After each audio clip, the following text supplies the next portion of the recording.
20 de diciembre del 2018. ¿Qué tal? Muy buenos días, bienvenidos a su programa Contacto Directo.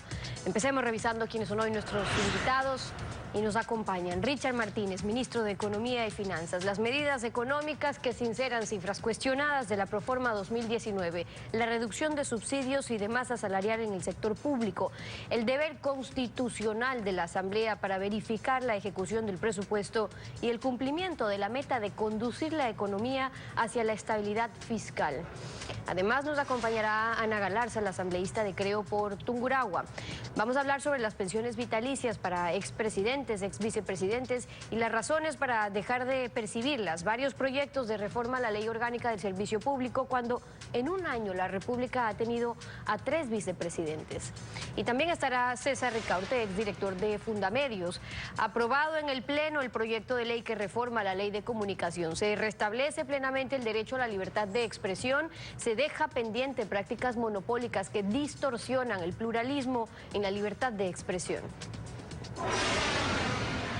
Las autoridades de telecomunicaciones no han dejado insubsistente el concurso de frecuencias de radio y televisión como ordenó la Contraloría al detectar varias irregularidades en el proceso. El ente de control leyó un nuevo informe en el que determinó que los funcionarios no han cumplido con sus disposiciones. El director de Arcotel dio su explicación. La Contraloría verificó que Arcotel y otras entidades del sector de las telecomunicaciones no han cumplido con 5 de las 15 observaciones originadas en el informe en el que el organismo de control determinó irregularidades en el concurso de frecuencias llevado adelante por el gobierno anterior. Pese a que la Contraloría ordenó la nulidad del proceso, la institución no ha tomado esa decisión y con ello se mantiene la entrega de cerca de 1.400 frecuencias de radio y televisión en todo el país. Es que Contraloría encontró que en el concurso se incumplieron varias normas e incluso se pasó por alto la concentración de frecuencias que algunos grupos concursantes ya poseían al momento y que intentaron a través de Arcotel legitimar el acaparamiento haciéndose de más frecuencias, como es el caso del empresario mexicano Ángel González, el Grupo Canela y el que tiene relación con el Grupo Andrade en Manabí. El director del Arcotel, Edwin Almeida, justificó que aún no se haya anulado el concurso. Nosotros estamos en el proceso de ejecución, es un proceso administrativo y como tal no puedo pronunciarme hasta que no se lo cierre. Las autoridades tampoco concluyeron el proceso de reversión de 8 frecuencias del Grupo Canela y de 2 del Grupo Andrade, que según el organismo de control son irregulares por haber cambiado de dueños o administradores sin autorización. La justificación de Arcotel fue la misma. Es parte de un proceso, el rato que se cierra el proceso se emite una resolución con todos los artículos que competan. Estamos trabajando en eso. Según el borrador del informe leído este miércoles, tampoco se han revisado los casi 300 títulos habilitantes con los cuales se otorgaron frecuencias durante el concurso auditado. Según Arcotel, este proceso está en marcha y se debe respetar los plazos y procedimientos. Pero de acuerdo al contralor Pablo Celi, las disposiciones de Contraloría son obligatorias. Será objeto de un pronunciamiento definitivo de la Contraloría sobre el cumplimiento de los resultados de un informe que no es discrecional, es un informe de cumplimiento obligatorio. En caso de que las autoridades anulen el concurso, uno de los afectados será el mexicano González, quien ha sido también investigado por sus monopolios mediáticos en varios países. Manfredo Marroquín, representante de Transparencia Internacional en Guatemala, contó por qué es indagado en ese país. Casos que tienen que ver con financiamiento, digamos, financiamiento que daban los canales o publicidad que daban a candidatos y cómo estos candidatos después, si ganaban la presidencia, por ejemplo, le devolvían en pauta millonaria al gobierno el pago de esa publicidad. Ahora la Contraloría analizará las respuestas presentadas por las autoridades antes de emitir un nuevo informe final que establecerá responsabilidades adicionales. ¿Qué tal, Alfredo? Buenos días, ¿cómo te va? Buenos días, Steffi. Buenos días a todos. Lamentablemente, el proyecto de reformas a la Ley de Comunicación endosa este desacato a la Contraloría en su 8ª disposición transitoria, resucitando una renovación automática de frecuencias que fue derogada por la Ley de Comunicación. Además, viola el artículo 17, numeral 3 de la Constitución y la Declaración de Principios de la Libertad de Expresión de la Comisión Interamericana de Derechos Humanos.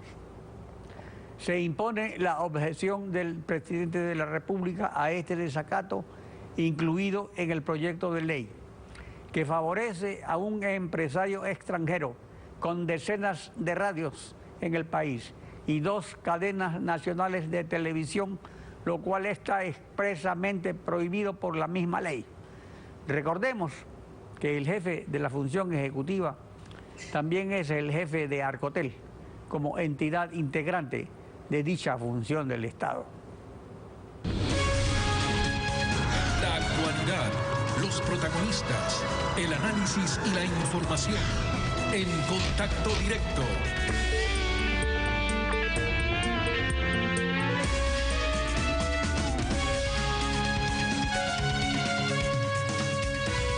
En la proforma corregida ante la observación de la Asamblea se recalcula el ingreso por el precio del barril de crudo, pero no se aclara por qué no aumenta el déficit global. Y por el contrario, el gobierno indica una reducción de 18 millones de déficit. Asambleístas criticaron que solo se menciona que en caso necesario habrá eliminación de subsidios, pero que no se lo hace. Resulta que ahora el gobierno ya lo hizo. Richard Martínez, ministro de Economía y Finanzas. Buen día, bienvenido a Contacto Directo. Muy buenos días, Alfredo. Un saludo a la audiencia. Las críticas apuntaban a que el gobierno no tomaba medidas por temor a perder popularidad, pero las medidas ¿están focalizadas o son similares a paquetazos anteriores? ¿Hay diferencias de fondo al reducir subsidios? Gracias, Alfredo. Algunas precisiones a lo señalado inicialmente. Primero, es que la proforma nuevamente enviada a la Asamblea luego de recibir las observaciones del Legislativo sí mantiene el objetivo de déficit fiscal, a pesar de que hay una reducción del precio estimado del petróleo. Y justamente para llegar a ese objetivo y mantener lo que es 3,2% del PIB, se hace un ajuste a nivel de subsidios y por otro lado se profundiza el ajuste a nivel de masa salarial. En relación a su pregunta concretamente, esto no es ningún paquetazo, Alfredo. Lo que estamos haciendo como gobierno es tomar las decisiones más responsables pensando en el futuro de los ecuatorianos. Debemos meditar que si no tomamos las decisiones correctas hoy, las siguientes generaciones van a tener que asumir mayores costos. Esta reducción del precio del petróleo naturalmente pone a la situación fiscal en un nuevo escenario. Cada dólar de reducción del precio del barril de petróleo son aproximadamente 70 millones de dólares que el erario nacional deja de percibir. ¿Qué hemos hecho en conclusión? Y hay que poner estas decisiones en contexto, Alfredo.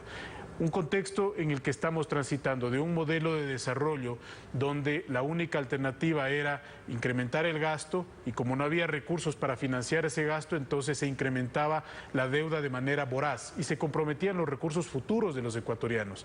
Y estamos transitando a un modelo de desarrollo donde podamos garantizar los derechos de salud, de educación, de vivienda, de seguridad a los ecuatorianos, pero de manera sostenible, no financiándolos con endeudamiento.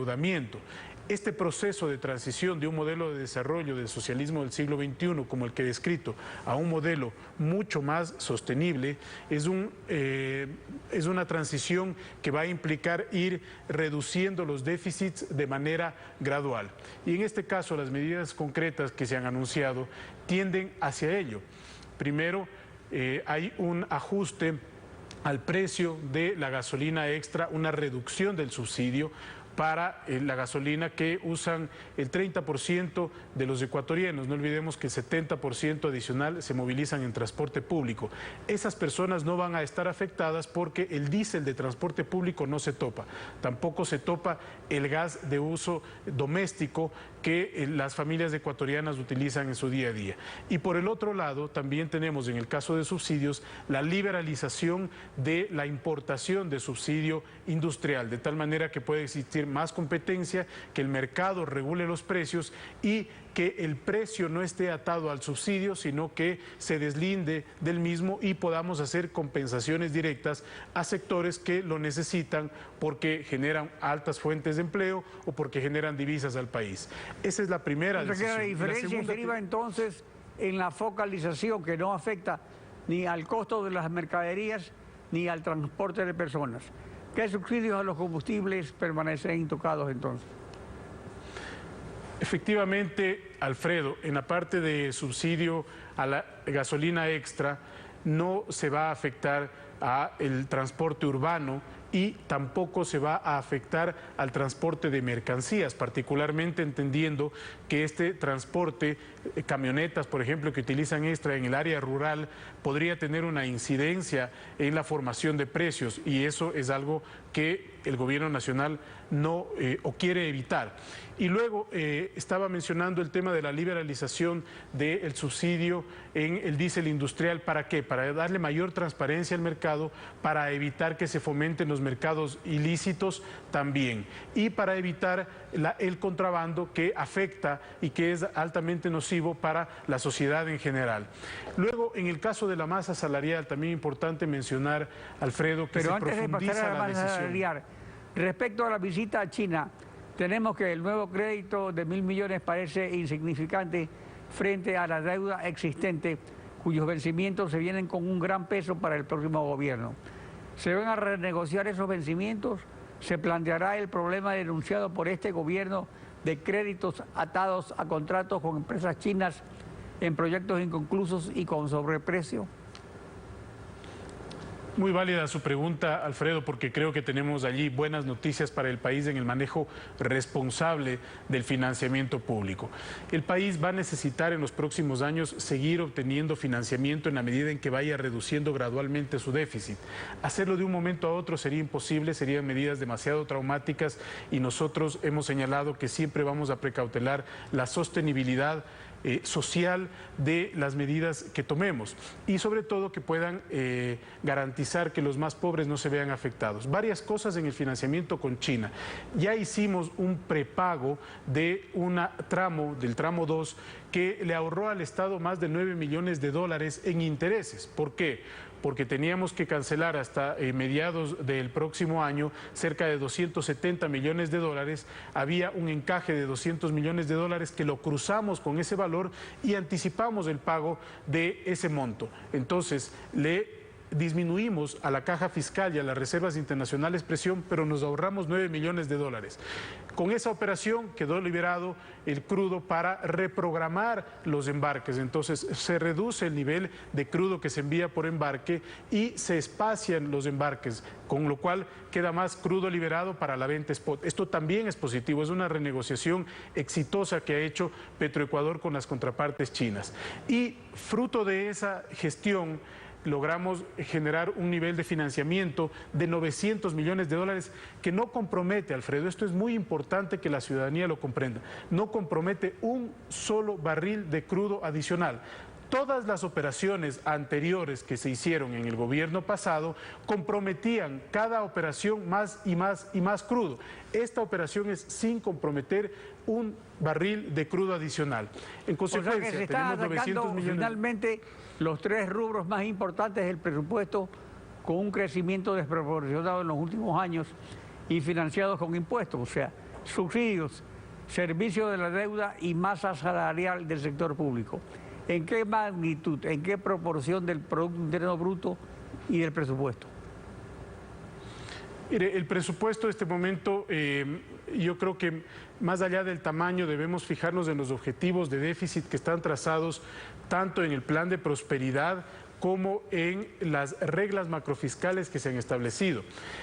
El año anterior tuvimos un déficit superior al 6%. Este año, cuando iniciamos la gestión en mayo del 2018, vimos que iba a terminar el déficit posiblemente en 8 puntos del PIB. Lo hemos reducido para terminar el año en algo más de en cerca de 4 puntos del PIB y el próximo año 3.2% del PIB. Lo importante de esto, Alfredo, es que en la medida en que vamos reduciendo el déficit, vamos reduciendo las necesidades de financiamiento futura y vamos reduciendo la necesidad de endeudamiento. Pero esto no puede darse de la noche a la mañana. Ahora bien, eso es la parte fiscal, donde naturalmente hay que hacer un trabajo ordenado, sistematizado y disciplinado. Por eso es que en el caso de la masa salarial hay un nuevo recorte. ¿Por qué? Porque los ministros de Estado decidimos reducir nuestro salario en 10%. El jerárquico superior reducirá su salario en un 5%. Y todos aquellos contratos ocasionales que este momento no han sido regularizados todavía van a reducirse en su escala salarial y con eso generamos un ahorro adicional de 300 millones de dólares. Todos estos recursos de los subsidios, Alfredo, van a ir a una cuenta especial donde podemos garantizar que hay mucha transparencia. ¿Para qué? Para el pago de los jubilados, para el pago de las personas de la tercera edad, para la sostenibilidad social en general. A esto hay que sumarle, no solamente el tema fiscal es importante, es tal vez uno de los más importantes en la estabilidad macroeconómica, pero hay que sumarle las otras buenas noticias que tenemos para los ciudadanos. En el caso de la remisión tributaria, Alfredo, esta semana ya cerraremos en cerca de 900 millones de dólares de remisión tributaria que nos ayudan a aliviar la presión fiscal y que le quitan un peso de encima a los ciudadanos. La meta era de 600 millones de dólares hasta cerrar el año. Segundo, las ventas han crecido en cerca del 7% interanual y eso hace que genere una mayor dinámica económica. Y finalmente, ya se ha emitido el reglamento a la Ley de Fomento Productivo, donde hay amplios incentivos para los emprendedores, para que puedan tener más acceso a crédito, para que se les pueda devolver los impuestos de manera más rápida y sobre todo para que puedan invertir con agilidad en el país, que es lo que estamos buscando. Richard Martínez, ministro de Economía y Finanzas, gracias por acompañarnos en Contacto Directo. Muchas gracias, Alfredo. Estefi. Nos vamos a una breve pausa y cuando regresemos estará Ana Galarza, asambleísta de Creo por Tungurahua. La ley establece pensiones vitalicias para expresidentes, exvicepresidentes. El Ecuador en los últimos 12 meses ha tenido uno que abandonó el cargo, otro que renunció. Se debe reformar la ley sobre las causas de pérdida de esa pensión. Lo analizamos al volver. No se vayan. Ana Galarza, asambleísta de Creo, bienvenida a Contacto Directo. Buenos días, Stephanie, buenos días al Ecuador. Buenos días. Las pensiones vitalicias a expresidentes y vicepresidentes de la República están en entredicho porque en menos de un año 2 vicepresidentes han dejado el cargo, Jorge Glass por abandono, María Alejandra Vicuña por renuncia voluntaria, pero ambos por casos de corrupción. Hasta la fecha, desde el 2015, se han propuesto algunas reformas por los asambleístas Rosana Alvarado, en el 2018 también Eliseo Suero, Paola Vintimilla. Hoy usted también está siguiendo muy de cerca este tema y la idea es promover ciertos cambios en la ley que permitan dar ciertos impedimentos para que no todos puedan acceder a estas pensiones. ¿Cuáles deberían ser? Desde el año 2009 se han presentado 5 proyectos reformatorios a la LOCEP, al artículo 135, 136, donde se establece que una vez que culminan su mandato o incluso si han sido retirados de la presidencia o vicepresidencia, tienen derecho a recibir el equivalente al 75% de lo que fue su sueldo cuando fueron presidentes o vicepresidentes. Esto anualmente representa cerca de $1 millón que tenemos que pagar todos los ecuatorianos como una pensión vitalicia. Por ejemplo, el expresidente Abdalá Bucaram la recibe, el expresidente Lucio Gutiérrez la recibe, la hija del expresidente Yamil Maguad, Paola Maguad, recibe esa pensión vitalicia. Y hemos hecho un análisis, también hemos estado en contacto constante con la ciudadanía que considera que pagar una pensión vitalicia en el estado económico en el que se encuentra nuestro país es en lo absoluto justo, y lo que estamos solicitando es que se reforme los artículos 135 y 136, incluso para que quienes hayan sido sentenciados por delitos, como es el caso, por ejemplo, del vicepresidente Jorge Glass, tampoco reciban estas pensiones vitalicias. Pero a ver, el artículo 135, que es el que $4.000 mensuales. Ok, el artículo 135, que es el que usted plantea reformar, fija esta pensión vitalicia mensual, el 75% de la remuneración a favor de expresidentes y vicepresidentes, pero los que sean elegidos constitucionalmente por votación popular, los que se hayan posesionado en el cargo. Es decir, además se exceptúan los mandatarios a quienes se les revoque el mandato, pero ahí tenemos que hablar de otros temas. ¿Cuándo se revoca el mandato? Solo pero a quienes se los revoca. Por eso es que todos han seguido recibiendo la pensión. Entonces, ¿qué debería constar? Por ejemplo, al ex vicepresidente Jorge Glass no se le pudo revocar el mandato. Lo que sucedió es que, porque estaba preso, 90 días estuvo fuera de la vicepresidencia de la República y no se le revocó el mandato, sino que se declaró vacante el cargo. Entonces, por eso es que él gana mensualmente incluso más que la misma directora de la cárcel en la que él se encuentra privado de su libertad. Esta no es una reformatoria con dedicatoria para absolutamente nadie, sino que en una época de crisis cada agujero hunde al barco.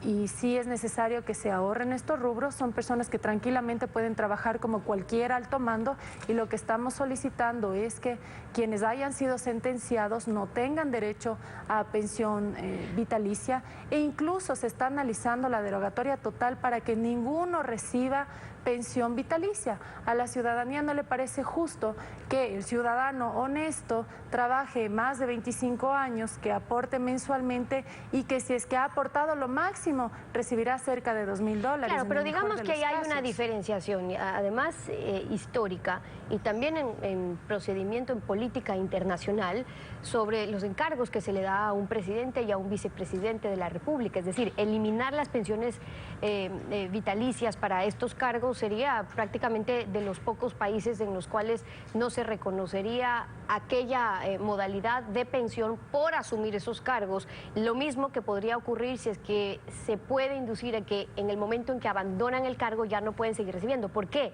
En un país con los antecedentes golpistas como el nuestro, que por una u otra razón han hecho que salga uno u otro del poder o han tenido que abandonar el cargo, en otros casos, en otros porque la presión política hacía que salgan, ¿qué pasa en esos casos? Bueno, si es que no han culminado su mandato constitucional, tampoco tendrían que tener derecho a estas pensiones vitalicias. Lo que le digo, Stephanie, es sinceramente el malestar de la gente de tener que destinar $2,700 diarios para pensiones vitalicias de exmandatarios que están prófugos de la justicia.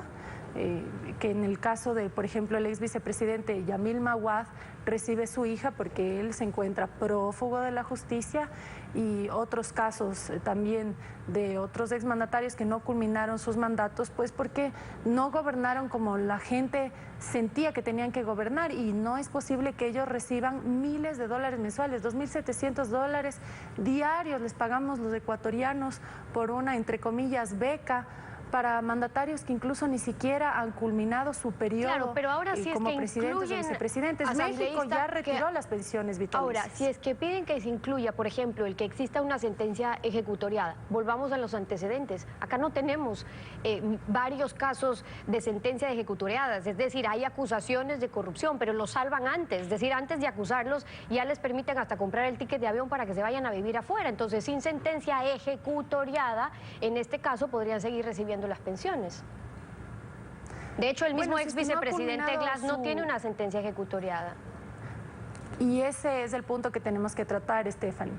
En el caso de que no hayan culminado su periodo, así no tengan una sentencia ejecutoriada y hayan salido del país huyendo de la justicia, tampoco podrían tener acceso a las pensiones vitalicias. No, la economía no da para muchos otros gastos, peor para pagarle a exmandatarios que le han fallado a la fe pública. En el caso del ex vicepresidente Jorge Glass, si es que se deroga el artículo 135 o 136, o incluso si es que ya se hace la reformatoria y se impide que quienes tengan una sentencia ejecutoriada reciban las pensiones vitalicias, Jorge Glass ya no podría recibir pensión vitalicia porque él todavía no tiene una sentencia ejecutoriada.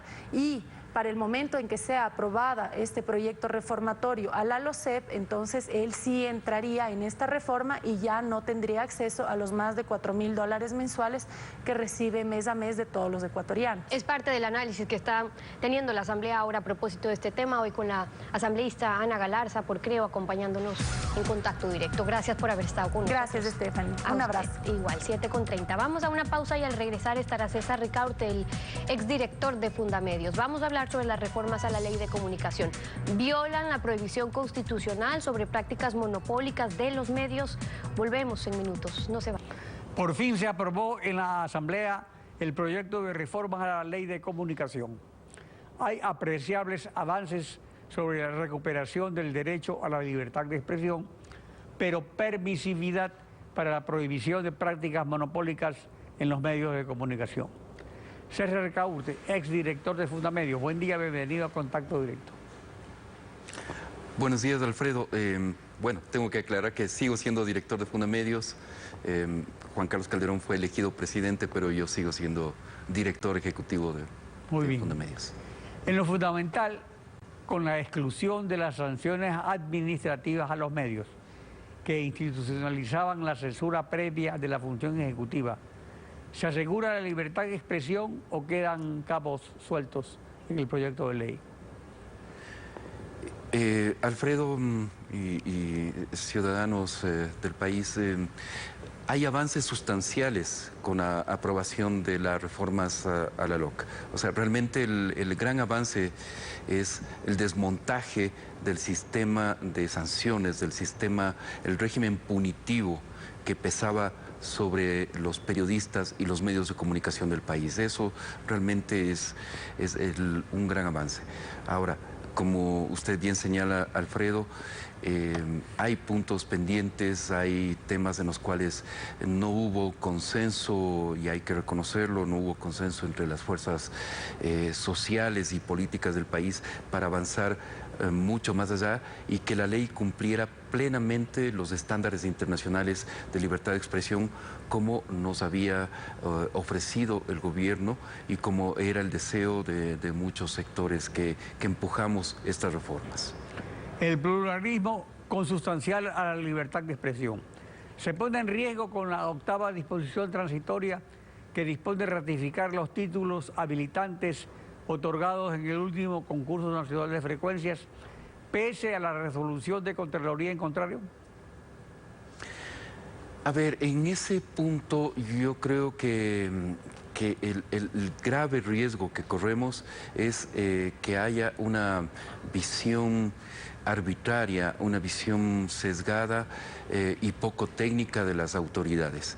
Se deja una vez más esto en manos de autoridades o de instituciones como el Arcotel, que hasta el momento, Alfredo, hasta el momento van 6 meses, 4 meses, no sé, 5 meses, desde que Contraloría emitió su informe vinculante y no han dado pasos para desmontar o para cumplir todas las resoluciones que Contraloría emitió de forma obligatoria en su informe.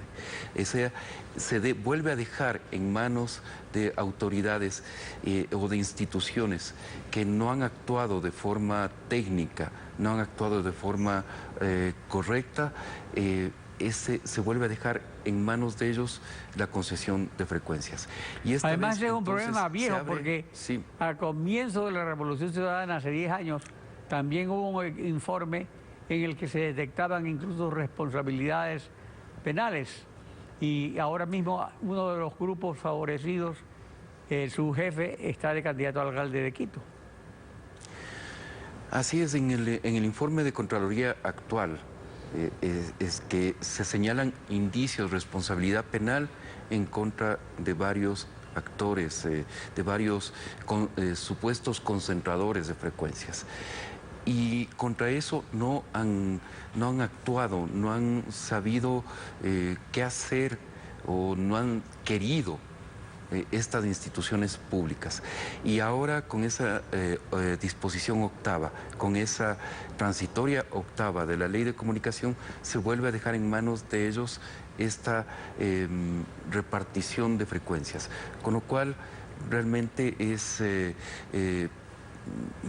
entramos de nuevo en una fase muy compleja, Alfredo. Ahora, el examen especial de la Autoridad de Contraloría detectó estas prácticas monopólicas de 3 grupos y el proyecto de ley desconoce la resolución de Contraloría al respecto, lo cual es increíble que un proyecto de ley de la Asamblea haga eso.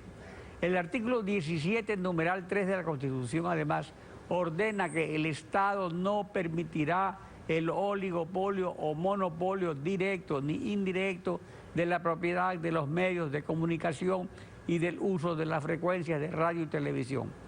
¿Debe entonces el presidente de la República vetar por inconstitucional la 8ª disposición transitoria? Alfredo, yo creo que lo de fondo en este momento es que nos enfrentamos a un diseño institucional, y ese es quizás uno de los mayores problemas de la reforma a la ley de comunicación, que, como una vez más digo, creo que contiene avances sustanciales y que debemos realmente celebrar. Bueno, lo sustancial se apoya y el presidente lo debe reconocer, pero la decisión puede ser parcial.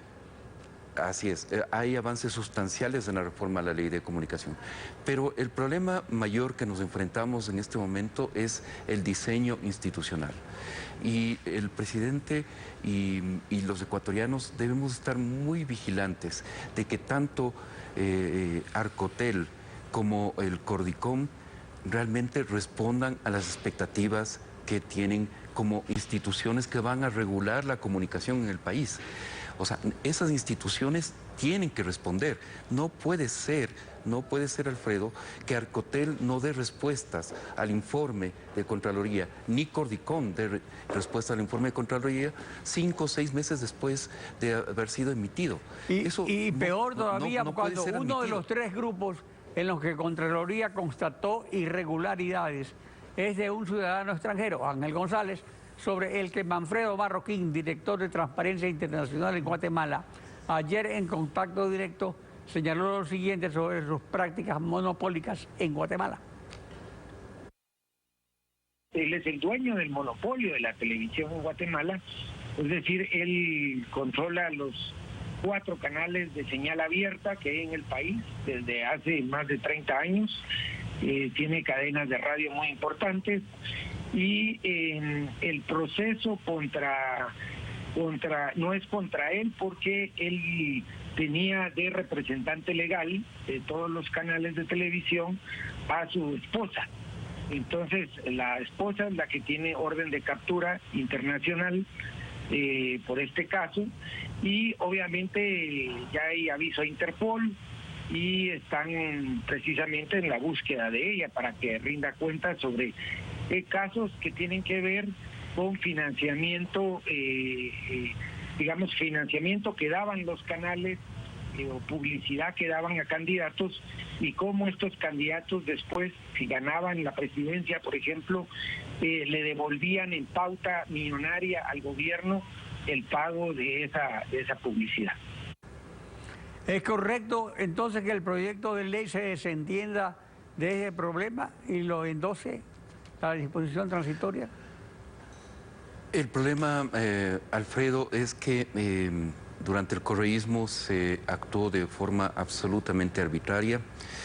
Tenemos que cuidar que las instituciones no vuelvan a actuar de esa forma absolutamente arbitraria, que el Arcotel y que el Cordicom no vuelvan a actuar de esa forma. Vamos a estar vigilantes, tenemos que estar todos los sectores del país vigilantes, medios de comunicación, sociedad civil, gremios periodísticos. Yo creo que en este punto, Alfredo, tenemos que hacer causa común.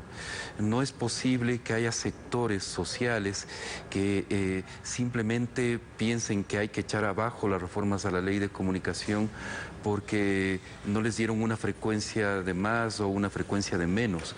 Eso yo creo que no es lo esencial. Lo esencial es que avanzamos en desmontar el régimen de sanciones, el régimen punitivo del correísmo.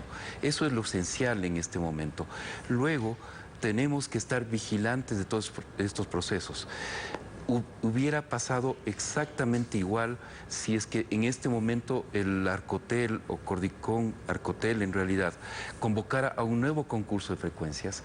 Hubiera pasado exactamente igual, porque mi sospecha... Pero entonces estamos liquidados, creo que la evidencia... Si vuelve a pasar lo mismo, pasó lo mismo hace 10 años, pasó lo mismo ahora, va a pasar lo mismo el próximo año entonces. Pero es que es exactamente, Alfredo, o sea, la evidencia es que con concursos o sin concursos, las frecuencias en el país han sido realmente una feria, ¿no? O sea, los sectores políticos afines a los gobiernos de turno se han feriado esas frecuencias. Y eso es lo que tenemos que evitar, que pase. Y esa es la historia que ha venido ocurriendo durante muchísimos años y se sigue repitiendo. Y debemos terminarla. Así es. Exactamente, hay que evitarlo. Gracias por su participación en Contacto Directo. Estefi.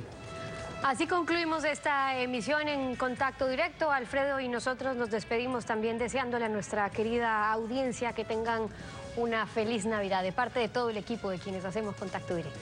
Feliz Navidad. Nos vemos el próximo martes.